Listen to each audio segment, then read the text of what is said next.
және Ақтау қаласы полиция басқармасының жеке құрамы.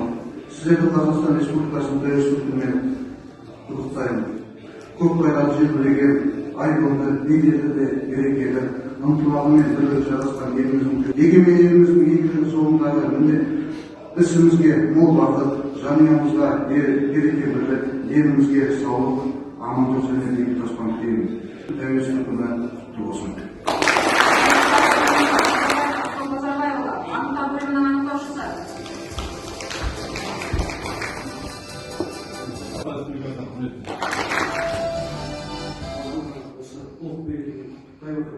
Отбасыларыңызға амандық, еңбегіңізге саулық, әрқашанда алдарыңызда қойған асыл армандарыңыздың орындалуына тілектеспін.